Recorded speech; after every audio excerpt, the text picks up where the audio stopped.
You got hit by a car? You always exaggerate things. Who do you think is paying for those hospital bills? Being a housewife must be so easy. Get back home and take care of the house. That's about all you're good for, isn't it, huh? The man laughing at me over the phone is, sadly, my husband, the man I once vowed to spend my life with. Just a few hours ago, a car hit me while I was walking, and I was rushed to the hospital. My husband's first words to me after hearing from the hospital were just that. No husband should ever say things to his wife who just had an accident. But in a few minutes, he would go from laughing to looking pale. My name is Olivia. I'm 40 years old. I've been married to Benjamin for 12 years. As for our relationship, hey, you're the housewife, right? What's up with this breakfast? Can't you do better? He takes his bad moods out on me, especially in the mornings. On the table are pancakes, coffee, bacon, and eggs. I didn't skimp on anything. All right. I'll be more careful. Weren't you supposed to leave early today? After years of living together, you learn how to brush off your spouse's moods. He grumbles, but finishes his breakfast and rushes out the door. Finally, I can start my own meal. Lately, he's been increasingly arrogant. I could divorce him, but there's one reason I don't. Don't you get annoyed, Mom? I don't want to marry someone like Dad. The reason is our daughter, Emily, who's sitting across from me. She's only 10 but acts much older. Sometimes we talk like friends. He has his good points. He works hard every day, and I'm grateful, but his attitude sucks. He's making fun of you. I calm my angry daughter and send her off to school. I won't lie. I've thought about divorce. This goes back to when Emily was in kindergarten and got the flu for the first time. She had a high fever and was coughing badly. My husband said, "Emily, I have an important meeting tomorrow. Don't get me sick." What? How? Her daughter is suffering, and that's all you have to say? He retorted, "Why did she get sick if she got vaccinated? Did you take her to a quack?" I gave up expecting anything from him that day. There's more to this story. It's hard to prevent spreading illness at home. A few days later, I was the one with a high fever. "Hey, can you take me to the hospital? I think I caught Emily's flu." I texted him because it hurt to talk. Surprisingly, he replied right away, "Wow, you're really useful. Get ready for the hospital." I checked my phone to see. Can't call a cab. I might go to my parents' house. I clenched my phone so hard it could break. I get that he can't just leave work. If you suddenly take time off from work, other people will also be inconvenienced. Still, isn't there a kinder way to say it? I glanced sideways and saw Emily, her fever down, sleeping peacefully. I passed out, relieved that at least she was okay. "How long did you sleep?" When I woke up, I was in a hospital bed. "Olivia, are you okay?" My mom and Emily were beside me. Mom said to me as I was dazed, "You called," and then Emily was screaming, "Help, Mom. We were so worried. Didn't you call Benjamin?" That's right. Mom came and helped me get to the hospital. Turns out I had the flu and was slightly dehydrated. I had an IV in my arm. I thanked my daughter, Emily, who was back to her usual self. "Emily, did you call Grandma? Thank you for helping, Mom." Seeing her blush made me tear up. Just then, Benjamin burst into the room, out of breath. "Olivia, are you okay?" Mom must have called him. He was out of breath, probably from running. "Benjamin, didn't you notice Olivia was feeling off this morning? What would have happened if Emily hadn't called? You need to pay more attention to your family." Mom was choosing her words carefully, but she was angry. "I'm sorry, I didn't realize it was this bad. Don't apologize to me. Apologize to Olivia and Emily." Mom spoke gently, perhaps reassured by my husband's remorseful look. I was angry, but seeing him genuinely sorry made me forgive him. His attitude improved a bit after that, but he still belittled me sometimes. And for the past year, I've had another concern. I've started a fixed deposit account through a friend who works at a bank. The interest rate is good, so cut back on spending, okay?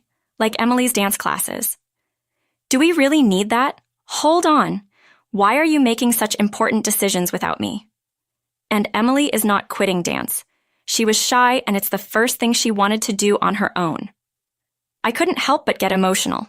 Emily had said she wanted to dance like the performers we saw at an event when she was in 2nd grade. That's how we started. She's made lots of friends and become more outgoing since she started dancing, especially with Mia, who's the same age. I'm also friends with Mia's mom. Despite this, Benjamin said, You wouldn't understand complicated financial stuff. But fine, Emily can continue her lessons. Continue. Just manage the budget. I quit my job after Emily was born, but it wasn't my choice. I used to work as an office clerk. After maternity leave, I returned to work only to get frequent calls from the child care center because Emily was sick. I took time off each time and quickly used up all my paid time off, Emily. Sometimes it's hard for me to take time off. I asked Benjamin for help. I thought it was strange to ask such a thing, but he joked. No guys at my work leave early for childcare. Isn't that the wife's job? I was stunned. There's no such thing as roles, okay? In my family, you're the only wife who works. Your mom stayed home, right? I want you to stay home. That's what I was told. So I quit my job. I was worried about my income, but that didn't mean I couldn't make a living. There are also good points about it. We managed financially, and I was relieved to have more time for Emily and myself. I was also happy to be able to spend more time with Emily. Of course, she also has some bad points. But Benjamin stopped helping at home and acted like he was the sole provider. I suggested going back to work now that Emily is older, but he wasn't interested. Being a housewife is a lot of work. If it were a paid job, it would be worth a lot. He doesn't appreciate me enough. Then, a life-changing event happened. Usual time, usual path. I was walking home from shopping, carrying heavy bags. I heard a car whining from behind. I turned around too late. A car was speeding toward me, my bags scattered around me. I fell on my butt in shock and then lost consciousness. When I woke up, I was in a hospital bed. My teary-eyed daughter Emily and Mom were by my side. I feel like this has happened before. Did I get the flu again, Grandma? Is Mom losing her mind? Both looked worried as I mumbled in my daze. The attending physician, a woman, spoke gently. Emily, calm down. Your mom will be fine. Olivia, do you understand? You were in a car accident. Apparently, the driver had dozed off. The car grazed my shoulder before crashing into a pole. Had I been a few steps ahead, I probably wouldn't be alive. I was horrified when I heard that story. The room fell silent when the phone rang. Mom took my phone from my bag and put it on speaker. Hey, Olivia, got a call from the hospital. You're fine, right? You're always so sturdy. The room went quiet. He kept talking, oblivious to the silence. Stop exaggerating. Who do you think is paying for this hospital stay? Hurry back and take care of the house. That's all you're good for, huh? Is this how you talk to your wife who just had an accident? Something snapped inside me. I heard the sound of something snapping inside me. I glanced at Mom, her fists trembling. Are you there, Olivia? Answer me. My body tensed up to say something back. I was about to respond when someone else beat me to it. Are you the husband? I'm Melissa, the attending physician. Yes. How's my wife? He seemed surprised, probably thinking he was alone with me. Apparently, the same was true of the doctors. Too late for apologies. I heard how you spoke to Mrs. Olivia. She'd be better off without you. He exploded. Who do you think you are? Just a female doctor acting high and mighty. I'm Olivia's attending physician, Melissa. As I mentioned, my daughter Mia attends the same dance class as Emily. Oh, I see. My husband, always wanting to look good, was at a loss for words. Mia's mom is a doctor at this hospital. I'm sure she told her husband, but he probably wasn't listening with her right ear and her left ear. Anyway, I was planning to divorce you later, but I don't need you anymore, Benjamin. I'm going back to my parents' house after I'm discharged. Don't worry about Emily. Mom will take care of her. Wait, who's going to take care of the house? I felt nothing but disgust for him. Emily chimed in. Who'll take care of the house? What about you? Is there a rule that says you can't do housework? And what you said earlier was disappointing. You're an embarrassment, a pathetic husband who is told this much by his own daughter. But I think your mother-in-law and father-in-law will be inconvenienced by you barging in, right? If you find out, then think again. Mom, who had been silent, finally spoke. Hello, Benjamin. This is Olivia's mom. We don't mind at all. Don't worry about it. She spoke softly, but her eyes were anything but soft. Ah, so you're there too, mother-in-law. But you see, didn't you hear me? I said we don't mind. Remember when Olivia had the flu? I asked you to be more considerate of your family. Is my daughter your personal maid? I thought I sent her off as your wife. Mom's words left my husband speechless. If you have any objections, feel free to visit us anytime. Dad and I will be waiting. He loves his daughter and granddaughter. With that, Mom hung up the phone. I was discharged a few days later with a minor shoulder injury and no head trauma. I moved back to my parents' house, and we seamlessly moved our belongings while my husband was at work. Our home was a mess.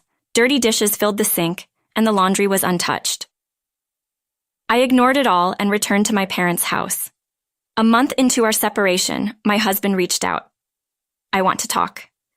I braced myself for the call from my husband. On the agreed day, he showed up at my parents' house with his own parents. As Mom welcomed them in, my father-in-law began to speak. Olivia, stop being stubborn and come home. You're married. It's your duty to support your husband. My father-in-law's outdated views were echoed by my nodding husband. Olivia's dad would agree, right? It's time to let go of your daughter, he laughed as if mocking my dad. Just like this parent and this child, my dad's response, are you serious? If so, I have even less reason to send my daughter and granddaughter back to you. His tone was calm, but his eyes weren't smiling. Wow, Dad is really mad, I thought. My father-in-law's face turned red. Benjamin, I want a divorce. I'm tired of being let down again and again. When was the last time you thanked me? My husband looked down. I've always tried to support you, Benjamin. But what about you? You keep saying I should be more grateful. Who's going to support me? My husband's ears turned red. Mom chimed in. Benjamin, how did the house look without Olivia? Dress shirts don't clean themselves, and shoes won't shine on their own. How was the food? Mom was as angry as Dad.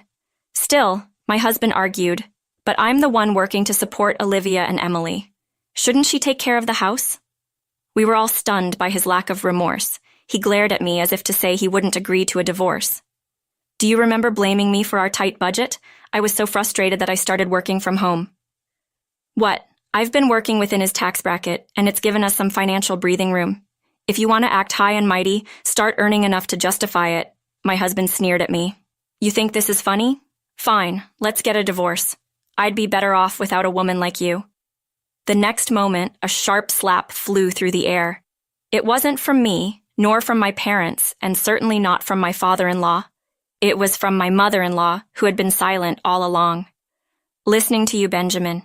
Who do you think you are? The words you should be saying to Olivia are, thank you for always supporting me. Everyone, including my husband and father-in-law, was stunned by my mother-in-law's sudden outburst.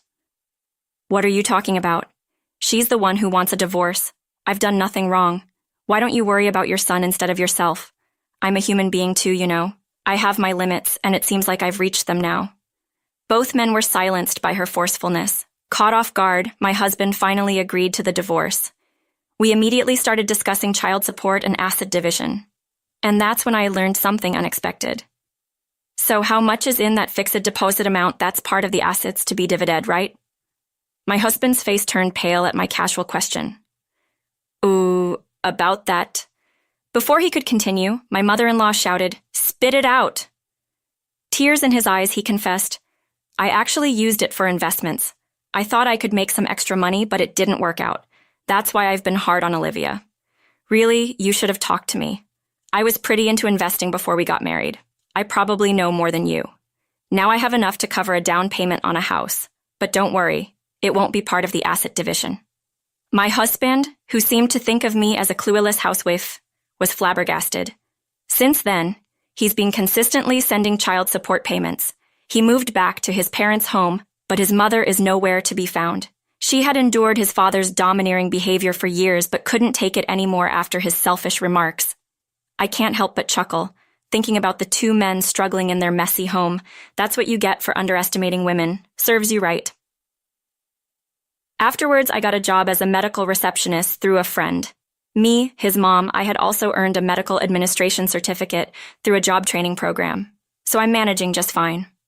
I love working in this cozy environment. When the divorce was finalized, my daughter Emily said, "Finally. Took you long enough. I'm fine as long as you're here, Mom."